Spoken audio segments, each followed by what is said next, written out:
Assalamualaikum warahmatullahi wabarakatuh. Selamat pagi, selamat siang, selamat malam, dimanapun teman-teman berada. Sebelumnya perkenalkan, nama saya Armida Lailatun Mubarokah dengan NIM 2018-051-0314 dari kelas A, mata kuliah Resolusi Konflik di Dunia Islam. Saya di sini sebagai salah satu mahasiswa hubungan internasional dari Universitas Muhammadiyah Yogyakarta akan mempresentasikan satu topik mengenai relevansi teknologi resolusi konflik Rasulullah Shallallahu Alaihi Wasallam dengan mengambil fokus utama studi kasus peran mediasi sebagai metode penyelesaian konflik Suriah dalam perspektif Islam.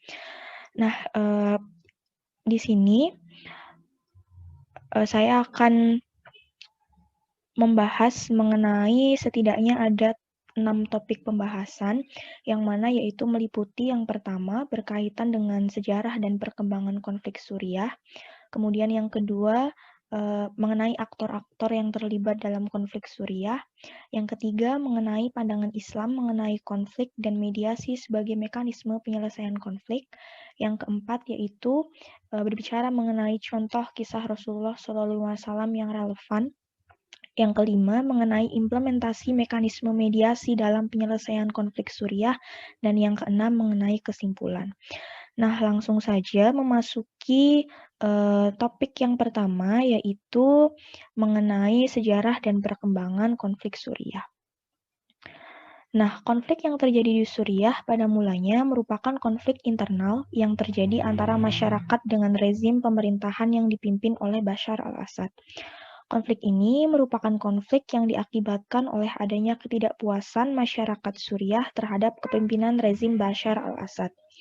Sistem otoritarianisme yang diterapkan Assad di Suriah banyak menyulut kemarahan rakyat, karena hal tersebut membuat pemerintah banyak menyalahgunakan kekuasaannya untuk melakukan aksi kekerasan dan tindakan sewenang-wenang terhadap rakyat, seperti halnya membatasi kebebasan demokrasi dan melakukan tindakan eksekusi terhadap rakyat, sehingga pada akhirnya membuat rakyat Suriah tertekan dan ketakutan. Dominasi kepemimpinan Assad yang sudah berlangsung selama 30 tahun tersebut juga dinilai tidak memberikan perubahan yang baik terhadap kualitas hidup masyarakat Suriah. Janji Bashar al-Assad untuk memajukan perekonomian dan keadaan sosial Suriah menjadi lebih baik dinilai tidak pernah terrealisasikan. Selain itu, janji Bashar al-Assad untuk melakukan perubahan dalam sistem pemerintahan yang lebih demokratis juga dianggap gagal, karena yang muncul malah banyaknya upaya penekanan politik dengan dilaksanakannya sistem otoritarianisme. Tindakan sewenang-wenang yang dilakukan oleh pemerintah untuk menjadikan aparat pemerintah dan badan intelijen sebagai instrumen untuk menekan dan membatasi kebebasan rakyat Suriah, akhirnya berdampak pada munculnya aksi kekerasan yang menimbulkan ketakutan di kalangan rakyat Suriah. Tak hanya itu, pemerintah Suriah di masa rezim Bashar al-Assad juga dinilai sering melakukan praktik KKN, yang mana hal ini tentu saja membuat keadaan sosial ekonomi Suriah semakin memburuk, hingga kemudian muncullah aksi protes besar-besaran di Suriah untuk menggulingkan rezim pemerintahan Bashar al-Assad. Nah, puncak konflik Suriah sesungguhnya dimulai pada awal tahun 2011 akibat adanya gelombang di Arab Spring yang terinspirasi dari Mesir dan Tunisia. Pemicu konflik pertama terjadi pada Januari 2011, di mana saat itu seorang pemuda bernama Hasan Ali Akleh membasahi dirinya dengan bensin dan turun ke jalanan Suriah. Aksi Hasan ini sesungguhnya dilakukan dengan tujuan untuk mengingatkan aksi bakar diri yang dilakukan oleh Bouazizi yang menyulut Arab Spring di Timur Tengah. Selanjutnya, adanya wacana Day of Rage juga membuat masyarakat Suriah turun ke jalan dan melakukan aksi demonstrasi. Aksi demonstrasi besar-besaran yang dilakukan oleh masyarakat Suriah untuk semakin memprotes rezim Bashar al-Assad kemudian mengalami eskalasi setelah adanya tindakan represif yang dilakukan oleh pemerintah Suriah dalam merespon demonstrasi yang dilakukan oleh rakyat Suriah. Ditambah lagi adanya tindakan pemerintah Suriah yang menangkap dan menyiksa sekelompok remaja yang menggambar grafiti anti pemerintah di kota Dara pada Maret 2011 juga semakin membuat masyarakat geram dan akhirnya membuat aksi protes terus berlanjut hingga menyebar ke kota-kota lain.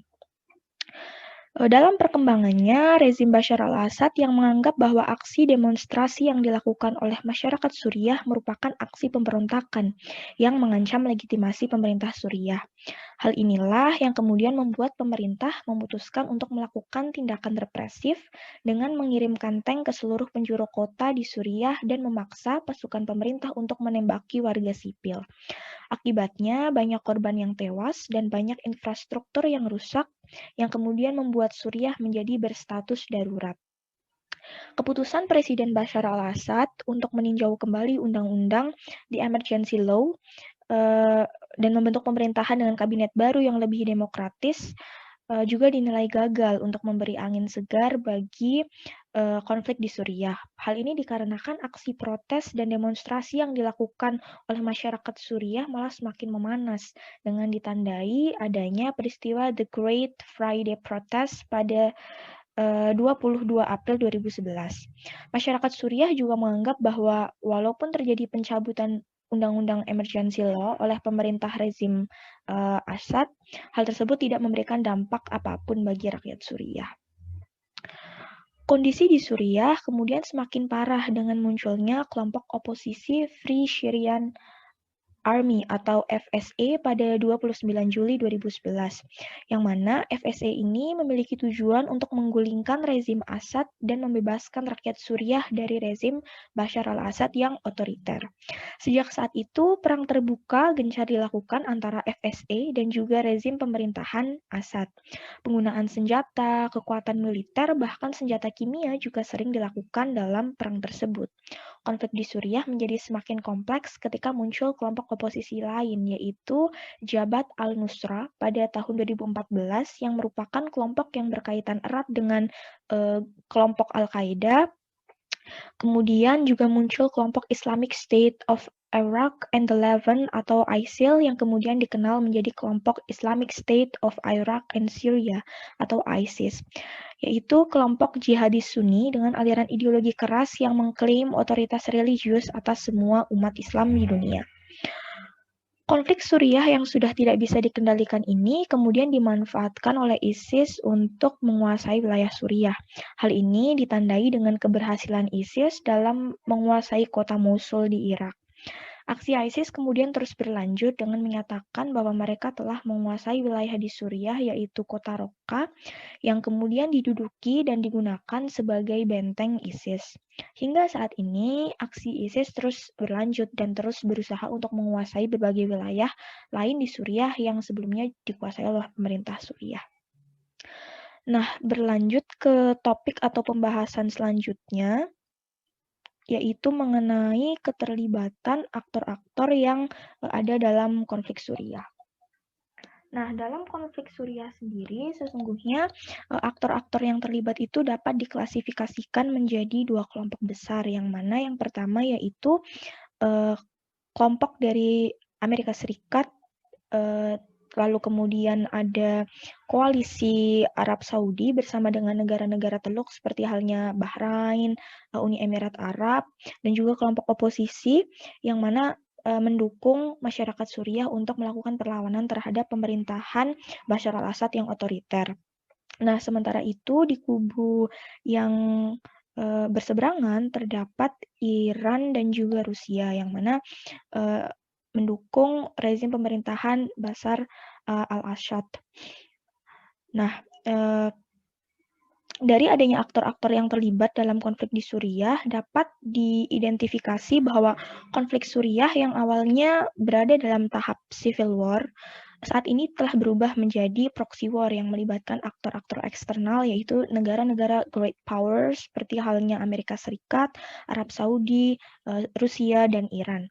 Keterlibatan Amerika Serikat dalam konflik di Suriah yaitu untuk melawan rezim pemerintahan Bashar al-Assad yang otoriter sekaligus banyak melakukan pelanggaran HAM seperti halnya perampasan hak-hak demokrasi dan juga penggunaan senjata kimia untuk melawan rakyat Suriah maupun kelompok oposisi. Selain itu, tujuan lain dari kepentingan Amerika Serikat di Suriah adalah untuk membasmi kekuatan ISIS dan Keterlibatan Amerika Serikat dalam konflik di Suriah ini juga dibantu oleh sekutunya, yaitu Arab Saudi dengan negara-negara Teluk seperti halnya Qatar, Bahrain, Uni Emirat Arab, dan juga Yordania. Keterlibatan Arab Saudi dan negara-negara Teluk dalam konflik ini adalah untuk menyaingi pengaruh Iran di Timur Tengah dan juga menghancurkan aliansi dari Iran dan juga Suriah, di mana seperti yang kita tahu memang Arab Saudi di Timur Tengah merupakan salah satu negara beraliran Sunni yang memiliki peran sangat penting. Nah, keterlibatan Arab Saudi dalam konflik di Suriah ini memang salah satunya yaitu untuk menyaingi dominasi dari Iran, rivalnya sebagai salah satu negara beraliran Syiah di Timur Tengah. Nah, membahas kubu yang selanjutnya yaitu terdapat juga keterlibatan Rusia dan Iran yang bekerja sama membentuk koalisi untuk mendukung rezim pemerintahan Suriah. Keterlibatan Rusia dalam konflik Suriah salah satunya adalah untuk memperbesar dominansinya di Timur Tengah selain memang untuk menyaingi pengaruh rivalnya yaitu Amerika Serikat. Nah, sementara itu keterlibatan Iran dalam konflik Suriah dilakukan memang karena sebagai negara yang sama-sama beraliran Syiah, Iran dan Suriah juga merupakan dua negara yang sudah lama beraliansi. Sehingga keterlibatan Iran dalam konflik Suriah ini juga dilakukan untuk menyaingi dominansi Arab Saudi di Timur Tengah sebagai salah satu negara yang notabene beraliran Sunni. Nah, lanjut untuk membahas poin yang selanjutnya, yaitu berkaitan dengan bagaimana pandangan Islam mengenai konflik dan juga mediasi sebagai mekanisme penyelesaian konflik. Dalam Al-Quran sendiri, sesungguhnya berbicara mengenai konflik merupakan satu fenomena yang sudah tidak asing lagi. Hal ini didasarkan pada fakta bahwa sejak zaman Adam dan Hawa, konflik yang terjadi di kalangan umat manusia, baik dalam skala individu maupun kelompok, telah marak terjadi. Salah satu konflik tersebut yaitu konflik yang terjadi antara anak Adam alaihissalam, yaitu kasus antara Habil dan Qabil yang dilukiskan dalam Al-Quran. Selain itu, di masa Rasulullah SAW juga tak jarang banyak konflik yang lebih kompleks lagi. Salah satunya yaitu konflik yang terjadi antara Rasulullah SAW dengan kaum kafir Quraisy maupun dengan golongan-golongan kafir saat melaksanakan dakwah menyebarkan agama Islam. Berbagai fenomena tersebut kemudian membuat Al-Quran dan juga hadis menempatkan sejumlah prinsip penyelesaian sengketa baik dalam lingkup peradilan atau litigasi maupun di luar pengadilan non-litigasi. Hal ini sebagaimana yang diterangkan dalam Quran Surat Al-Baqarah ayat 176 berkaitan dengan penyelesaian konflik yang berarti yang demikian itu adalah karena Allah telah menurunkan Alkitab dengan membawa kebenaran dan sesungguhnya orang-orang yang berselisih tentang kebenaran Alkitab itu benar-benar dalam penyimpangan yang jauh dari kebenaran. Selain itu juga diterangkan oleh Umar bin Khattab radhiyallahu anhu secara lebih eksplisit bahwa kembalikanlah penyelesaian perkara kepada sanak keluarga sehingga mereka dapat mengadakan perdamaian karena sesungguhnya penyelesaian pengadilan itu dapat menimbulkan rasa tidak enak. Nah, dari penggalan ayat Al-Quran maupun perkataan dari Umar bin Khattab radhiyallahu anhu, kita dapat menyimpulkan bahwa sesungguhnya konflik merupakan salah satu fenomena yang sudah tidak asing lagi dan bahkan penyelesaian konflik juga sesungguhnya sangat dianjurkan dan mendamaikan orang yang berselisih itu juga merupakan salah satu ciri dari orang yang beriman. Nah, dalam Islam sendiri dijelaskan pula beberapa cara untuk menyelesaikan konflik. Antara lain yaitu melalui negosiasi atau dalam bahasa Arab disebut al-sulh. Kemudian ada juga melalui mekanisme arbitrase atau tahkim dan yang terakhir melalui mekanisme mediasi atau wasata yang akan kita bahas lebih lanjut dalam topik pembahasan kali ini. Nah, dalam kaitannya dengan mediasi, mediasi sendiri dalam bahasa Arab itu berasal dari kata wasat yang berarti pusat dan tengah. Dalam Al-Quran, kata ini berarti keadilan, sikap moderat, keseimbangan, dan kesederhanaan. Sedangkan secara istilah, wasata berarti masuknya penengah atau pihak ketiga yang netral untuk membantu menyelesaikan perselisihan pihak yang bersengketa. Nah, praktik penyelesaian konflik dengan metode mediasi ini dalam Al-Quran lebih lanjut lagi dituliskan sebagaimana yang tercantum dalam Quran Surat Al-Baqarah ayat 143 yang berarti, dan demikian pula kami telah menjadikan kamu umat Islam sebagai umat yang adil dan pilihan agar kamu menjadi saksi atas perbuatan manusia dan agar Rasul Muhammad menjadi saksi atas perbuatan kamu, dan kami tidak menetapkan kiblat yang menjadi kiblatmu sekarang, melainkan agar kami mengetahui supaya nyata siapa yang mengikuti Rasul dan siapa yang membelot. Dan sungguh pemindahan kiblat itu terasa amat berat, kecuali bagi orang-orang yang telah diberi petunjuk oleh Allah, dan Allah tidak akan menyia-nyiakan imanmu. Sesungguhnya Allah Maha Pengasih lagi Maha Penyayang kepada manusia. Selain itu juga dijelaskan lebih lanjut dalam Quran Surat An-Nahl ayat 90 yang berarti sesungguhnya Allah menyuruh kamu untuk berlaku adil dan berbuat kebajikan, memberi kepada kaum kerabat, dan Allah melarang dari perbuatan keji, kemunkaran, dan permusuhan. Dia memberi pengajaran kepadamu agar kamu dapat mengambil pelajaran. Nah, dari kedua ayat ini sesungguhnya dapat disimpulkan bahwa mediasi itu merupakan satu mekanisme penyelesaian konflik yang memang dianjurkan dalam Al-Quran, di mana memang peran dari mediator atau penengah dari suatu konflik sebagaimana yang dijelaskan dalam Quran Surat An-Nahl ayat 90 itu harus dilaksanakan secara adil, di mana keadilan tersebut itu memang dititik beratkan untuk kemudian dapat menciptakan penyelesaian konflik yang dilaksanakan dengan penuh perdamaian. Nah, dalam membahas penerapan dari Quran Surat Al-Baqarah ayat 143, di sini berkaitan langsung dengan salah satu peristiwa yang terjadi di masa Rasulullah SAW, yaitu berkaitan dengan peristiwa sengketa peletakan Hajar Aswad. Jadi jika ditelusuri lebih lanjut lagi, sesungguhnya latar belakang dari turunnya ayat Al-Quran yang telah disebutkan, yaitu dalam Quran Surat Al-Baqarah ayat 143, itu berkaitan dengan peristiwa sengketa peletakan Hajar Aswad yang saat itu terjadi perselisihan antara suku-suku di Arab. Nah, di mana dalam peristiwa ini Rasulullah SAW itu berperan sebagai seorang mediator. Nah, pada saat menjadi mediator, Rasulullah SAW saat itu sesungguhnya hanya masih dipandang sebagai seorang manusia biasa yang tidak memiliki kekuasaan politik apapun. Nah, menurut Al-Quran, Ka'bah yang dibangun oleh Nabi Ibrahim alaihissalam, di mana di dalam Ka'bah terletak batu hitam yang dikenal sebagai Hajar Aswad.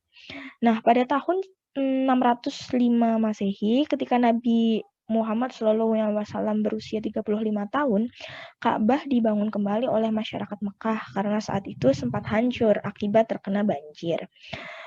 Setelah pembangunan Ka'bah hampir selesai, muncullah pertikaian di antara suku-suku Arab karena setiap suku ingin mendapat kehormatan untuk mengangkat dan meletakkan Hajar Aswad ke tempatnya semula. Pertikaian tersebut berlangsung cukup lama dan setidaknya memakan waktu hingga 4 atau 5 hari. Adanya kebuntuan dan perselisihan pendapat tersebut bahkan membuat suku-suku di Arab telah siap untuk bertarung satu sama lain. Nah, melihat kondisi yang semakin memburuk, maka salah satu dari mereka kemudian mengusulkan bahwa orang yang memasuki Ka'bah pada esok hari melalui pintu Bab al-Syafa merupakan orang yang akan menjadi mediator atau penengah untuk menyelesaikan sengketa atau permasalahan tersebut. Nah, saran diterima dan esok harinya yang masuk melalui pintu tersebut adalah Nabi Muhammad SAW. Sebagai seorang yang terkenal dapat dipercaya, Rasulullah SAW kemudian memutuskan untuk membawakannya sepotong jubah yang kemudian dibentangkan di atas tanah. Nah, Rasulullah kemudian mengambil Hajar Aswad dan meletakkannya di tengah-tengah kain. Kemudian Rasulullah SAW mengajak setiap suku untuk memegang pinggiran jubah dan kemudian mengangkat bersama-sama Hajar Aswad tersebut.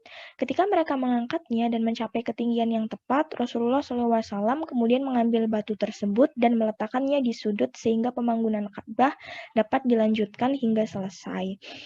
Nah, dari peristiwa tersebut dapat disimpulkan bahwa dalam pelaksanaan penyelesaian konflik melalui cara mediasi, peran dari pihak ketiga sebagai penengah haruslah netral. Pihak ketiga atau mediator juga harus memahami akar permasalahan yang menyebabkan terjadinya konflik dari masing-masing pihak yang terlibat konflik.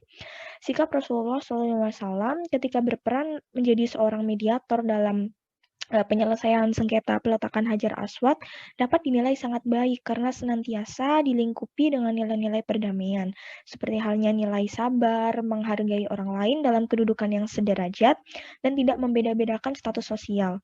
Nilai kebersamaan, komitmen, serta proaktif dalam mengusahakan penyelesaian konflik juga turut ditunjukkan oleh Rasulullah SAW ketika berperan sebagai mediator dalam penyelesaian sengketa ini. Nah, di mana memang nilai-nilai yang telah disebutkan di atas sesungguhnya merupakan modal utama bagi pihak yang menjalankan proses mediasi maupun pihak yang berperan sebagai mediator. Nah, memasuki topik yang selanjutnya yaitu berkaitan dengan implementasi dari mediasi sebagai penyelesaian konflik Suriah dalam relevansi mediasi sebagai penyelesaian konflik di Suriah. Nah, implementasinya dalam kaitannya penyelesaian konflik di Suriah ini sangat berkaitan erat dengan peran dari organisasi internasional yaitu Persatuan Bangsa-Bangsa atau United Nations. Sebagai sebuah organisasi internasional yang juga berperan aktif untuk mewujudkan terciptanya perdamaian di seluruh dunia, PBB juga turut memiliki peran yang besar dalam bertindak sebagai pihak yang netral guna menengahi konflik di Suriah yang sudah banyak melibatkan pihak dan juga krisis kemanusiaan yang parah. Melalui adanya resolusi konflik yang dikeluarkan oleh Dewan Keamanan PBB nomor 2254 tahun 2015, PBB mengusulkan adanya penyelesaian konflik dalam konflik Suriah yang memiliki poin-poin penting sebagai berikut. Nah, poin yang pertama yaitu melalui resolusi ini, Dewan Keamanan PBB fokus untuk berusaha menegaskan kembali komitmen kuatnya terhadap kedaulatan, kemerdekaan, persatuan, dan juga integritas teritorial Suriah. Di mana tujuan ini memang selain dilakukan sebagai bentuk keprihatinan internasional terhadap situasi di Suriah yang terus-menerus memburuk dan menyebabkan krisis kemanusiaan yang berkepanjangan, PBB kemudian mengambil tindakan untuk proses perdamaian Suriah dan menetapkan serta memfasilitasi proses negosiasi antara pemerintah Suriah dengan kelompok oposisi.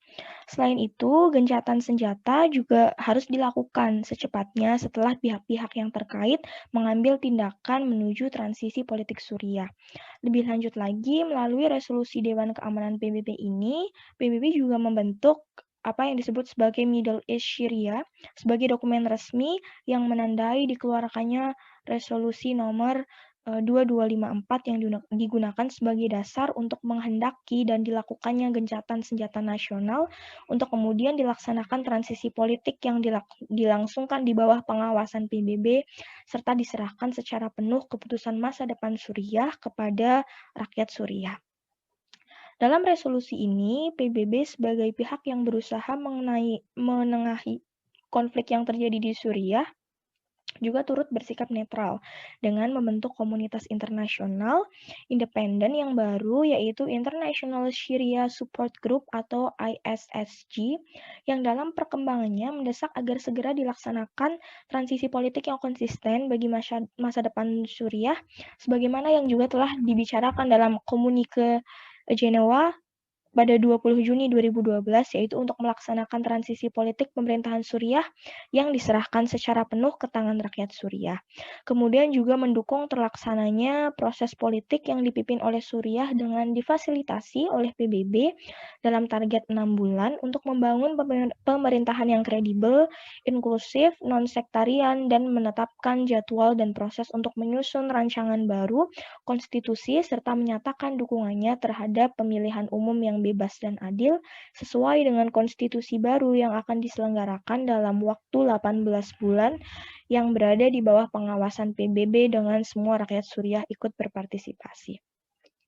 Nah, jadi, berkaitan dengan dikeluarkannya resolusi Dewan Keamanan PBB, nomor 2254 pada tahun 2015, ini sesungguhnya memang dapat dikatakan sudah tepat karena memang salah satu cara untuk, menyelesaikan perselisihan atau sengketa, terutama sengketa yang berkaitan dengan politik di Suriah seperti yang terjadi di Suriah itu, yaitu dengan menciptakan, transisi pemerintahan yang baru. Hal ini dikarenakan memang, sesungguhnya latar belakang atau akar permasalahan utama yang menyebabkan terjadinya konflik di Suriah, yaitu karena adanya ketidakpuasan dari masyarakat Suriah terhadap, sistem pemerintahan dari Bashar al-Assad yang otoriter dan juga, penuh dengan aksi-aksi, kekerasan. Sehingga memang ketika dibentuk konstitusi dan juga pemerintahan baru yang lebih demokratis, itu dapat menjadi salah satu, solusi atau jalan keluar yang, diharapkan dapat memberikan,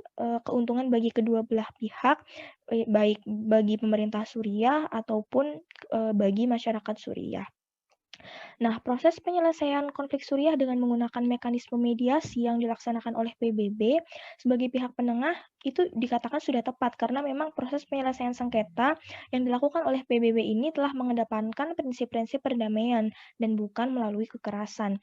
Proses penyelesaian konflik juga dilakukan secara netral dengan adanya ketentuan untuk menyerahkan kembali segala keputusan, terutama keputusan yang berkaitan dengan keputusan politik kepada rakyat Suriah. Penyelesaian konflik untuk menemukan jalan keluar juga dilakukan dengan adil melalui penyelesaian berkelanjutan dengan diadakannya perundingan atau negosiasi antara pemerintah Suriah dan kelompok oposisi. Selain itu, adanya anjuran PBB dalam resolusi Dewan Keamanan PBB untuk melakukan transisi politik dengan membentuk pemerintahan yang baru dan melaksanakan pemilihan umum guna mewujudkan pemerintahan Suriah yang lebih demokratis dan inklusif juga dinilai sudah tepat. Karena selain memang membuat terciptanya kesetaraan dan keadilan bagi semua pihak, aksi protes dan demonstrasi yang pada mulanya disulut oleh adanya pemerintahan yang otoriter juga dapat diselesaikan dengan cara ini. Nah, memasuki poin yang terakhir yaitu, masuk pada kesimpulan.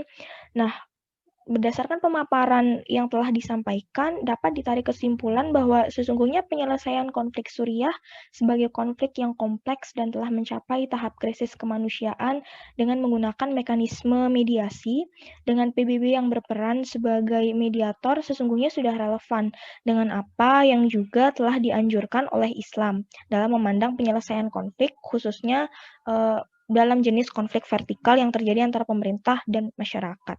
Nah, nilai-nilai perdamaian yang diamanatkan oleh Al-Quran dalam Quran Surat Al-Baqarah ayat 143 dan Quran Surat An-Nahl ayat 90 yang menjadi pedoman untuk menyelesaikan konflik secara adil juga turut dilaksanakan dalam mekanisme mediasi yang dilakukan oleh PBB.